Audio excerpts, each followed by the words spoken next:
Psalm 118, 105.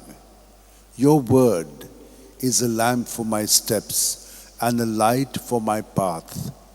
O devoted servant of God, Saint Francis Xavier, your heart was burning with love for Jesus. Impelled by this love, you went from country to country and spent yourself unto death, proclaiming the name of Jesus and the good news of salvation. That is why the Father filled you with glory in heaven and preserved your body from corruption here on earth.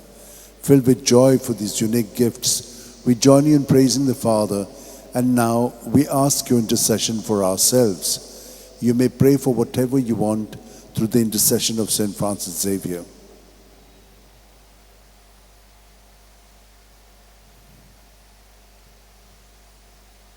We ask you to obtain for us the fulfillment of these desires, if they are pleasing to the Father. And for everything, together with you, we praise the Father through Jesus in the Spirit. Amen.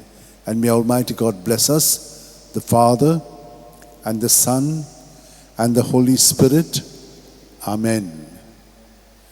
San Francis Xavier, Voda Cura, Radi Samcha Mogan, Las Lolia, Besangal Saiba, Desaramcha, Sambalung Sodakal, Gopan Tuja, Besangal Saiba, Sharar Goincha, Sambalung Amka, Gopan Tuja.